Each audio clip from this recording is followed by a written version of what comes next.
Hello friend, welcome to Stories by Tocci. We bring you interesting folk tales. Please don't forget to hit the like button, please share, and don't forget to subscribe to my YouTube channel. Thank you for doing so. Now let's get into the story. The streets of Greystone wore the calm of a place that had learned to listen more than it spoke. On a quiet corner, tucked between an old grocer's shop and a bus station that hadn't seen repair in years, stood a modest flat that Felix Obasi called home. The man lived like someone who knew the value of silence. His life in the United Kingdom was far from loud or extravagant. He worked 5 days a week, sometimes 6, donning his white pharmacist coat like a second skin, dispensing not just medication but measured warmth. Felix had grown used to structure, where every coin had a name, every routine a reason. He was the kind of man who found peace in small, predictable blessings, the kettle's hiss just before boiling, the soft creak of floorboards as he walked from the kitchen to the study, and the low hum of gospel music playing in the background while he read patient profiles. But amid the order, there lived a whisper of absence, a space in his life that phone calls and letters couldn't fill. That space had a name, Trace. She had been the melody in the song of his youth, the one whose laughter once tickled the air back in Orieba like Sunday bells. When he closed his eyes at night, he didn't dream of riches or promotion. He dreamed of going home to bring her back with him, not as a guest, but as a wife. Trace had waited. Seasons had folded over themselves like old newspapers, and still she waited. Her friends had teased her, family had questioned her loyalty, and suitors had tried to rewrite her story. But she remained a lone flame flickering in the corridor of Felix's memory. When he returned to Orieba after nearly 10 years abroad, the reunion wasn't grand or noisy. It was two people recognizing each other in the bones, in the breath. They married in a simple ceremony, just enough rice, just enough laughter, and a chorus of aunties whose eyes shone with stories they'd never tell. Felix brought her back with him to Greystone, and for a while, life turned sweet like ripe mango in Harmattan. Trace adjusted to the rhythm of the city with a grace that surprised even her. She kept their home warm, learned how to stretch pounds without snapping them, and began to speak in half-British, half-homegrown cadences that made Felix smile. But underneath that gentle tide, something stirred. Trace had dreams, not just of security, but of legacy. While Felix was content fixing lives through pharmacy, she wanted something tangible with their name on it, something that breathed back profits. So one evening, over boiled yam and pepper stew, she raised the idea like a flag. Let's build a hotel back home. Not too big, just something we can call ours. Felix didn't answer immediately. He looked at her like a man listening to a new language, familiar but slightly tilted. His first instinct was caution, not because he lacked belief in her, but because he had seen how dreams, when rushed, could turn into burdens wrapped in pretty paper. Still, Trace spoke with the kind of conviction that could move mountains, or at least start chipping away at them. "We're already sending money home," she said, her voice calm but anchored. "Why not make it count for something long-term?" Felix rubbed his chin and stared at the floor as though it held secrets. The idea scared him, but Trace didn't. He knew she wasn't lazy or reckless. If anything, she was the kind who could cook a feast out of leftovers and still smile like she was serving royalty. So he agreed. Not with fanfare or speeches, just a slow nod, the kind that held more weight than 1,000 promises. That night they stayed up planning, drawing diagrams on napkins, checking plots of land with her cousin in Orieba, and speaking of their future with the hushed excitement of people discovering light in the dark tunnel. The following month, construction began. Felix took extra shifts. Trace called home every weekend, asking for updates, requesting photos, and voicing ideas with a kind of urgency that made even delay feel like betrayal. Soon, the rhythm of their lives shifted. Felix now bore the weight of two worlds, counting pills in Greystone and counting bricks in Orieba. He didn't complain. He simply worked, believing that when the hotel was complete, there would be a new kind of peace waiting for them. Trace began to travel home more frequently, saying she needed to supervise the building. She returned each time with new ideas, photos, and voice recordings that painted a picture of steady progress. But amidst these travels, her conversation also began to take another turn. She started speaking often of her two younger brothers, Remy and Collins. Both were jobless, she said, wasting away in Orieba like seeds tossed on dry land. If they came here, she said once, absently folding laundry, they could find their feet, even if they start small. Felix, who had just paid off another batch of cement shipment, looked up and said gently, "Let's finish the hotel first. We'll bring them over, I promise. But one thing at a time." Trace nodded, or at least her head moved. But her eyes carried a different story. One that Felix, tired and trusting, didn't have the strength to read that night. The sound of rain against the gray stone windows became a regular hymn in Felix's ears, but he barely noticed it anymore. Morning started earlier now and ended far later, as though the sun and moon had made an unspoken pact to stretch his bones thinner with each passing day. At the pharmacy, Felix moved with the quiet precision of a man balancing glass in his chest, greeting patients, scribbling prescriptions, and swallowing sighs that could have told stories. At home, Trace was always 2 steps ahead, spreadsheets open, voice notes playing, photographs from Orieba spinning across her phone screen like postcards from a future she was determined to build. They barely sat together anymore, not out of malice, but motion. Everything was moving. The hotel project had become more than just a shared vision. It was Trace's heartbeat. She spoke of it with a fire Felix couldn't deny, rattling off ideas about tiled lobbies, rooftop lounges, and names like the Aramy Suites. Felix still believed in the dream, but not the pace. Sometimes it felt like he was dragging his legs while she flew ahead with wings forged from urgency. He kept giving, though. Transferring funds, cutting personal expenses, swapping out quiet nights for overtime. If he ever paused long enough to think, to question, he shook the thoughts away like dust from his coat. It wasn't that Felix didn't want Trace's brothers to come abroad. He just believed in timing the way a farmer believes in seasons. Rush the harvest and you risk biting into sour fruit. But Trace's tone had grown persistent. Every other week she would revisit the topic like a stray knock on a closed door. "They won't stay with us forever," she'd say. "They just need to land on their feet." Felix nodded the first few times, but his replies eventually became quieter, shorter. "I hear you," he'd mutter, barely lifting his gaze from his notepad. What he didn't say, what sat heavy in his mouth like an unripe colonet, was that he was stretched. Not just financially, but mentally, emotionally. He wanted to breathe without feeling the weight of the next thing. One night, Trace brought it up again. They had just finished eating rice and peppered goat meat, and the smell of seasoning still lingered in the kitchen like a guest who refused to leave. "I've already told them you're thinking about it," she said, watching him across the table. Felix blinked slowly, as though buying time. "You told them that?" he asked. "Thinking is not the same as deciding, Trace." Her eyes flashed, but she kept her voice steady. "They've been patient, Felix. They've waited longer than they should have." He didn't reply. Some silences don't beg to be filled. They simply hang in the room until one person gets tired and leaves. The hotel was halfway complete when the money began to run thin. Trace said it like a woman giving weather news, calm, certain, and with the strange hint of inevitability.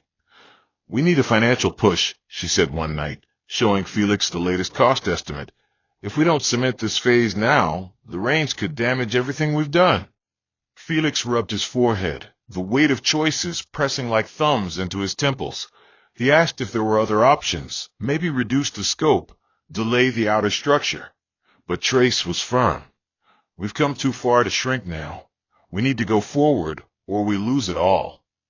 Eventually, reluctantly, Felix agreed to take out a loan. Not a massive one, but enough to keep the project breathing. The paperwork took 2 weeks. The funds dropped 3 days later. Felix transferred it into Trace's account without question. That evening, he didn't ask her how she planned to use the money. He assumed, wrongly, that trust would serve as receipt enough. Trace hugged him tightly when he told her the funds had arrived. It was one of the rare nights she laid her head on his chest like she used to, fingers tracing his collarbone, breath soft against his neck. Felix closed his eyes and allowed himself to believe they were still walking the same path. 3 weeks passed, and the house grew noisier without warning. Trace was on the phone more often, giggling in the kitchen or whispering hurriedly in the hallway. She started cleaning the guest room, fluffing pillows, dusting shelves, chores that hadn't been touched in months. Felix noticed, but said nothing. He figured maybe her cousin was coming for a visit, or perhaps a church friend from back home. It wasn't until a Thursday evening, while he was placing his shoes by the door, that Trace said it, casually, as though announcing dinner. "Remy and Collins will be arriving on Sunday." Felix froze mid-bend. "What?" he said, straightening up slowly. Trace smiled, sheepish and unconvincing. "I was going to surprise you. They got jobs here. Isn't that great?" Her words hung in the air like smoke, thick and unbreathable. Felix stared at her, his silence louder than 1,000 arguments. "Jobs? With what papers? With what money?" he asked. Trace looked away briefly before answering. "I've just helped them. That's all." Felix didn't speak again that night. He simply went to the bedroom, shut the door gently, and sat in the dark for a long, long time, staring at the crack in the ceiling like it could offer answers. The arrival of Remy and Collins carried the force of a thunderstorm on a dry afternoon, loud, unexpected, and unapologetic. They breezed into the gray-stone flat with oversized luggage, a boisterous laugh in one corner, and the smell of fried plantains still lingering in the kitchen from Trace's attempt to welcome them like returning kings. Felix stood by the doorway, arms folded, watching the scene unfold like a man whose living room had been hijacked by actors in a play he didn't audition for. The brothers barely greeted him, choosing instead to ask Trace if their room had a working socket for their gadgets. "It's been a long flight," Remy said, already kicking off his shoes and stretching out on the couch like it was inherited. Felix gave a tight nod and left the room without a word. That night, Trace acted like the sky hadn't fallen. She served dinner as usual, humming softly, slipping in and out of conversations with the ease of someone used to smoothing rough edges. But the silence that sat between her and Felix had grown teeth. He didn't touch his food, just stared at the steam rising from the jollof rice like it carried a warning.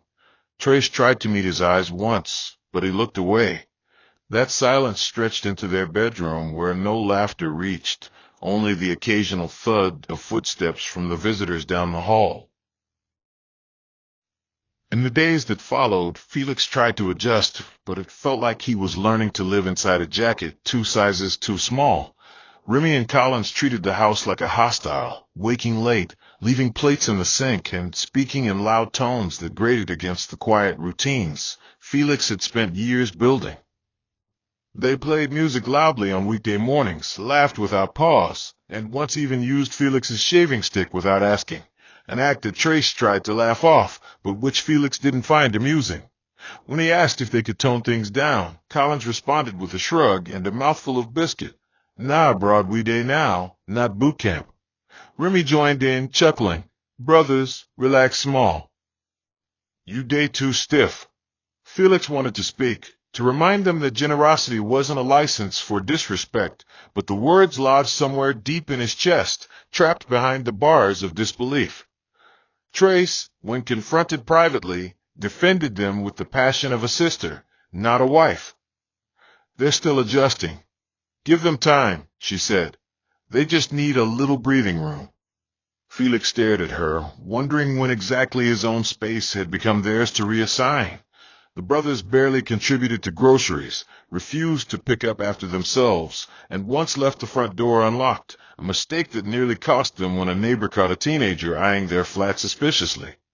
Yet, despite it all, Felix didn't raise his voice.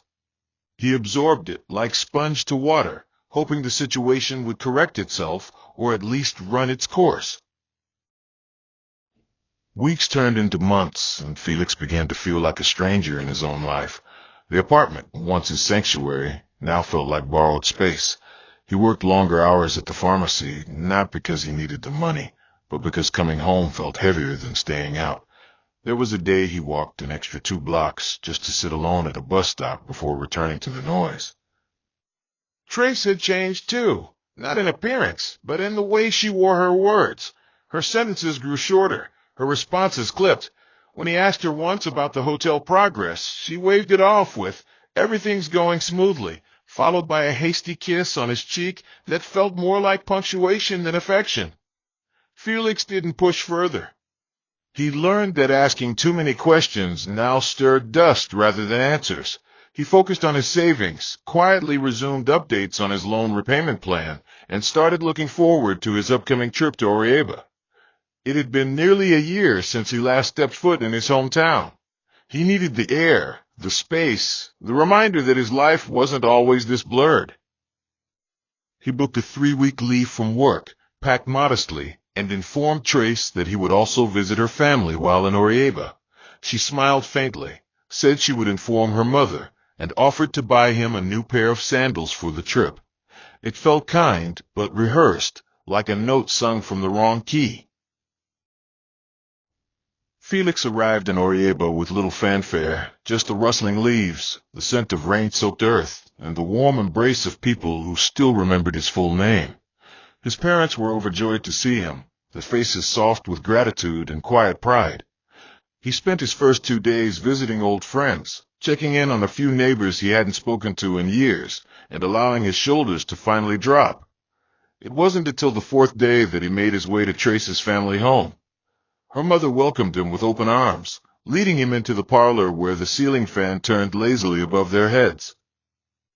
She poured him malt drink in a clean glass and began talking with a fondness that felt genuine.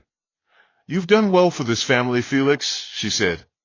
"Bringing Remy and Collins over. God will bless you, my son." Felix's smile faltered. He hadn't expected her to say it so boldly. He nodded, but something in his chest shifted. On his way out, her final words clung to him like sweat. They said, "You didn't even hesitate to bring them. You're a good man." Felix walked out of the compound, climbed into the Kiki parked by the roadside, and told the rider to take him straight to the hotel site. His fingers tightened around the door handle. He wasn't sure what he would find, but a shadow had started to grow in his mind, and it was beginning to look a lot like betrayal. The journey to the construction site felt longer than usual, not because of traffic or bad roads, but because Felix's mind kept drifting between images that no longer matched. The last time Trace had shown him photos, the hotel looked like it was nearly finished.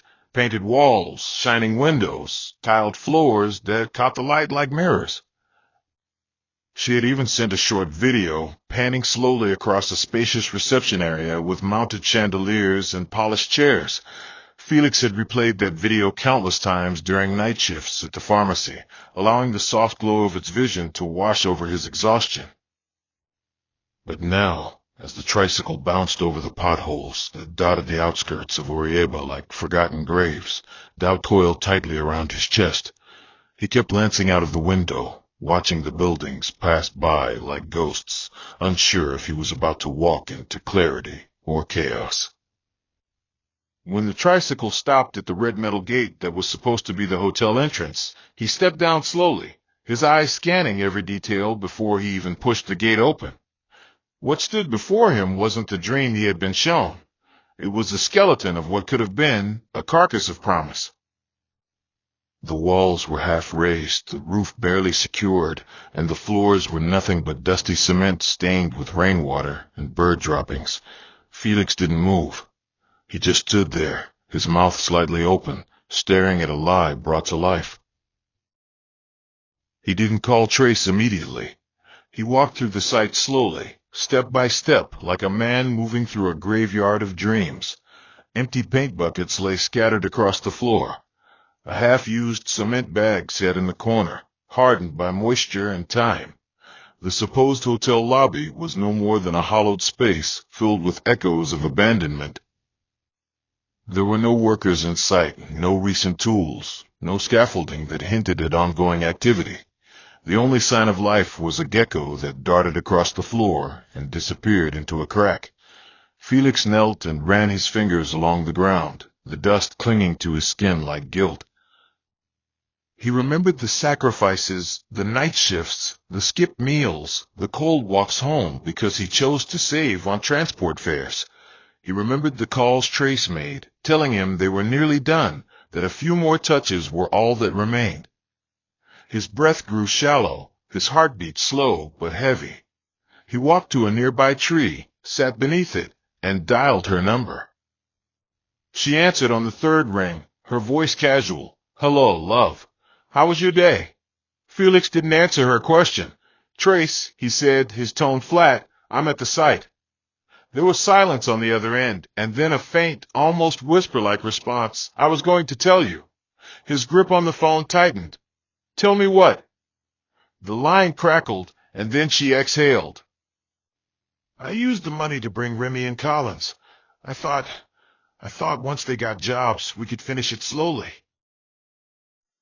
Felix didn't speak again until the call ended. He didn't shout, didn't curse. He just sat there, still, as though movement would break something deeper inside him. A part of him wanted to believe it was a misunderstanding, that maybe she had used only a portion of the money and the rest was still in motion. But the sight told the truth in full volume. He stood up, brushed the dust off his trousers, and walked back to the main road, not bothering to shut the gate behind him. By the time he reached his family compound, the night had thickened. He didn't speak to anyone that evening. He simply packed his bag, reduced his 3-week visit to 2, and booked a return ticket to Greystone. Trace called again that night, but he didn't pick. When she sent a message saying she hoped they could talk, he responded with a single line, "Tell your brothers to leave before I return." There was no emotion in the message, just finality. That Sunday, he boarded a flight back, eyes dry, heart swollen, his silence louder than any goodbye. He had crossed oceans before, but never had the distance between two people felt this deep. On the plane, he looked out at the clouds, wondering how a dream so carefully built could crumble without warning, and how betrayal always felt like standing on a familiar road that suddenly collapsed beneath your feet. When Felix walked back into the Greystone flat, the silence that greeted him was both a comfort and a curse. The house was too clean, too arranged, as if trying too hard to mask the war that had happened in his absence. Trace stood in the hallway, barefoot, eyes rimmed with red, the kind that suggested sleep hadn't been a visitor in days. "They've gone," she said softly, like a child reporting a chore. Felix didn't nod. He walked past her into the living room, sat on the edge of the couch, and stared at the same corner where Remy had once tossed his jacket carelessly. Trace lingered near the door. "I did it for them," she murmured. "They needed a chance." Felix looked up at her slowly, pain flickering through his eyes like headlights through fog. "And what about me?" he asked. "Did I not deserve honesty?" She folded her arms tightly across her chest as if to keep herself from unraveling. "You've always had everything figured out. I didn't think you'd understand." Felix shook his head and laughed, a dry, hollow laugh that cracked more than it amused. "I borrowed that money, Trace. I signed my name on that paper, and you forged a future behind my back." Her eyes watered, but she didn't drop her gaze. "You helped your family for years. Was it a crime to help mine?" Felix stood slowly, walked past her into their bedroom, and shut the door gently. That night, he didn't sleep.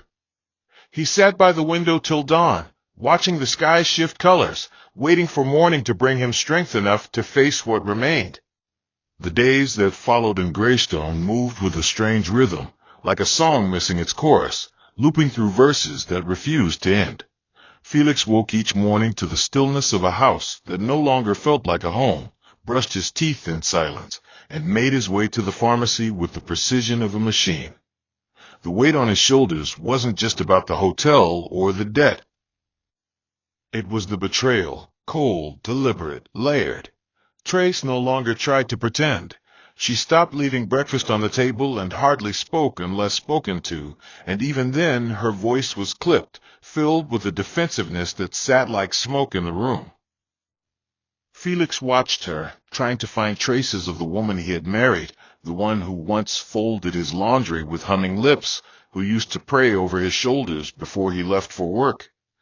Now all that remained was a hardened shell wrapped in resentment and pride. She no longer apologized, no longer explained. Instead, she moved about the flat as if it owed her a version of life that hadn't arrived fast enough. Felix, too, stopped explaining himself. The weight of silence between them grew roots, wrapping itself around every room. Sometimes, at night, he'd lie awake and replay the entire sequence of events, wondering at which point love became war, and when exactly the walls they had built for shelter became cages of accusation. The tension between them finally broke one Tuesday evening, not with a bang, but with words sharp enough to wound. Felix had returned home early, hoping to discuss the repayment plan for the loan, since the first installment deadline was drawing near.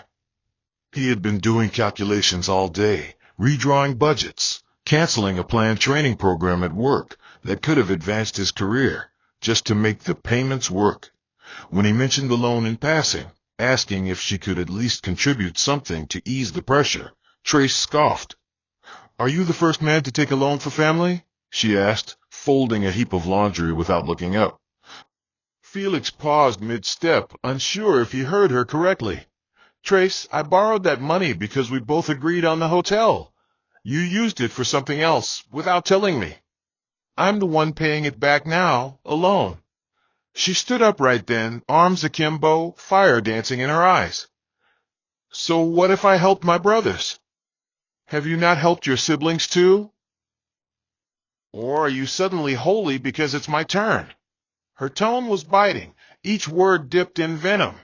Felix blinked, stunned not just by the words, but by the coldness in her voice.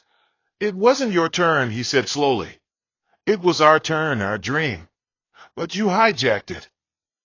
She laughed bitterly, maybe because your dreams never had room for anyone else but yourself. That was the moment the world stopped spinning for Felix. Something deep inside him cracked open, raw and red, and filled with months of swallowed grief. His anger did not roar, it erupted. Not with fists first, but with words that tore at every false narrative she'd built. "You don't get to rewrite this," he said, voice shaking. "You lied, you manipulated, and now you're defending it like it's noble." Trace rolled her eyes. "Get over yourself, Felix. You act like you're some saint." "You're just upset because I didn't ask for your permission." Her defiance was gasoline on a fire that had been long suppressed. Felix took a step toward her, the room spinning, veins pulsing. "Don't twist this," he said, breathing heavily. "You betrayed me. Plain and simple." She stepped back, her voice rising to meet his. "You're just a control freak who couldn't stand the fact that for once I did something without you." The exchange grew louder, words flying like daggers, insults layered on wounded pride. And then, without warning, in the heat of that unbearable crescendo, Felix did the unthinkable. His palm struck her face, one quick, devastating moment. She gasped, stumbled backward, holding her cheek with trembling fingers. The silence that followed was deafening. Neither moved. The air between them turned to ice. Seconds later, the neighbors knocked, having heard the shouting. One of them, a young woman from the next flat, called the police. Felix stood frozen as the sirens approached, watching Trace crumple to the floor with her back against the wall, her eyes wide, her mouth slightly open, not from pain, but from betrayal returned. When the officers entered, Felix didn't resist. He didn't raise his voice, didn't explain himself. He stood there like a man who had just watched the final domino fall. He was taken to the station, booked, and placed in a cell that smelled of stale sweat and regret. His mind was a carousel of every sacrifice he'd made, Every silent compromise, every night he'd stayed up imagining a life they could have built. He didn't cry. He didn't speak. His colleagues at the pharmacy were notified, and the next morning, his employer informed him that a formal review had been opened. His license was at risk pending the outcome of the case. By the time he was released on bail 3 days later, Trace had already begun packing her things. She said nothing when he entered the flat, just moved around him like a ghost. Finally, before walking out with the last of her bags, she paused at the door. "I'm done," she said, her voice flat. "I don't want this marriage anymore." Felix didn't stop her. He didn't ask her to stay or argue. He simply lowered himself onto the couch and exhaled like a man who had run a marathon barefoot. The flat door clicked shut behind her, but the echo stayed, lingering long after she had gone. Greystone, for all its grays and worn bricks, suddenly seemed louder in its silence. Felix now walked through its streets like a man sleepwalking through an unfinished dream, unanchored by what used to matter. His steps no longer held the quiet certainty they once did. Every corner of the flat whispered of Trace, her scarf still hanging behind the door, the spice rack she insisted on rearranging alphabetically, the faint scent of her oil still clinging to the sheets he had folded away but couldn't bring himself to wash. At the pharmacy, Felix functioned like a ghost with a name tag, his movements automatic, his voice stripped of warmth. Customers would smile politely, ask for dosages, and walk away none the wiser to the storm churning beneath his pressed white coat. He no longer stopped for lunch, rarely spoke to colleagues beyond what was required, and every night returned home to an echo. The case remained pending. His license had not yet been revoked, but he had received letters, cold, bureaucratic notices that made no room for human error. A review board hearing had been scheduled. One misstep, one sign that he was unstable, and everything he'd built over the last decade would vanish like breath against glass. He tried to pray again, sitting at the foot of the bed with his hands clasped, but the words came out like ash, dry and without conviction. God, who once felt close enough to touch, now seemed like a whisper he had forgotten how to follow. Trace did not reach out, not once. There were no messages, no missed calls, not even an unsigned letter to fill the space between anger and goodbye. Felix checked her social media once, only to find her accounts deactivated. It was as if she had erased herself from his narrative the moment she walked out, leaving him to clean up the aftermath alone. News from Orieba trickled in quietly. A friend mentioned seeing her brothers back in the village, now boasting about their brief time abroad, as if it were some badge of honor. One had even started a phone accessories shop near the roundabout, funded, presumably, by what remained of Felix's borrowed money. Felix didn't respond to the message.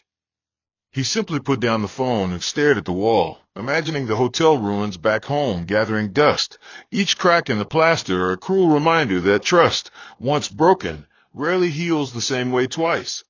His parents called often, sensing something was wrong but respecting the silence he wrapped around his updates. He didn't tell them the full truth. How could he? There were no words soft enough to carry the weight of such betrayal without wounding those who loved him.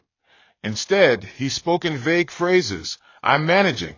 Things are being worked out. God is in control." Sentences that did more to protect him than to heal him. He had become a craftsman of avoidance, stitching polite lies over raw wounds.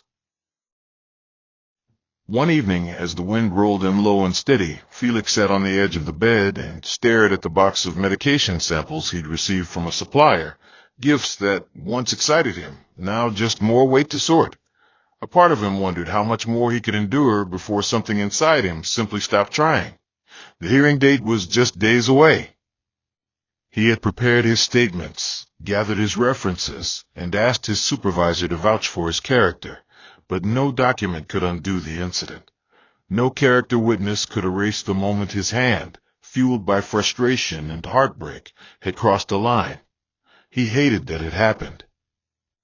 Hated that, in the most ironic of turns, Trace had dealt him a blow he never recovered from, yet it was his hands the law would judge.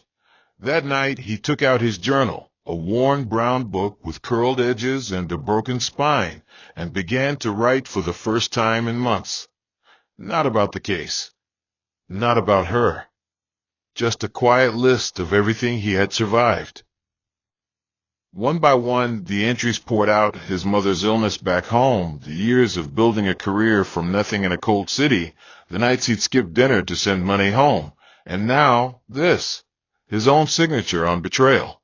When he closed the journal, he did not feel healed, but he did feel seen, if only by himself.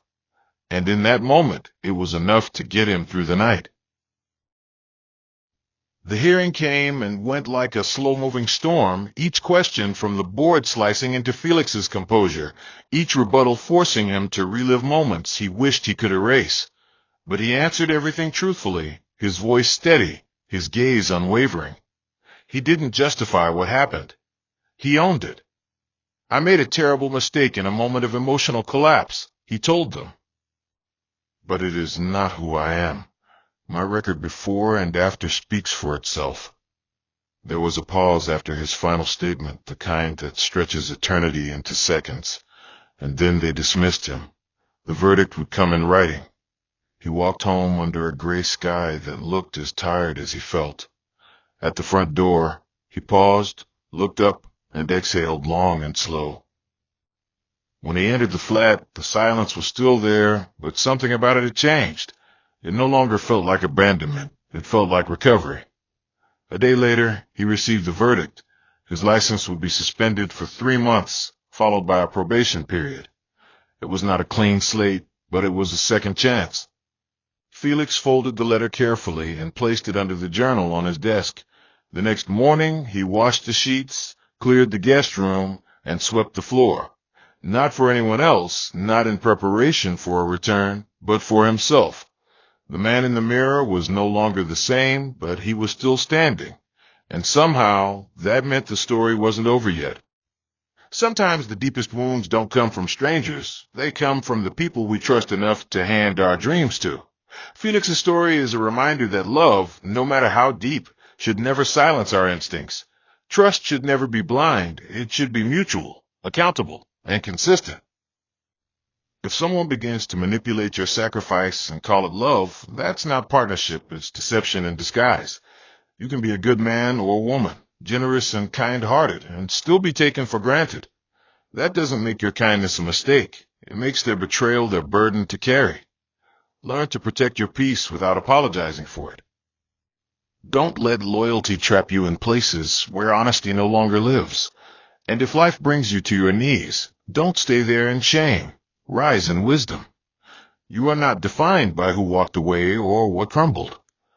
You are defined by what you build again, this time with clearer eyes and stronger hands. Father, we thank you for every heart listening to this story, every man and woman who has been hurt, deceived, or taken for granted in the name of love. We ask for healing that reaches into the corners of their pain, for peace that silences the noise of betrayal, and for wisdom to see through sweet words that carry bitter motives. Lord, where they have lost their voice, restore it. Where their dreams were trampled, rebuild them with better bricks. For the ones fighting silent battles, remind them they are not alone. Wrap them in your grace until their hearts find breath again. Teach us all to love with clarity, give with boundaries, and forgive without losing ourselves. May no lie spoken against us take root, and may every seed of good we've sown find its harvest in due time. We declare that what the enemy meant for evil, you will turn for good. May we rise, not bitter, but better. And may our next chapter speak louder than our last fall. In Jesus' mighty name we pray, Amen. Hope you enjoyed this interesting story. Please don't forget to like, share, and subscribe to my channel. See you again in my next story.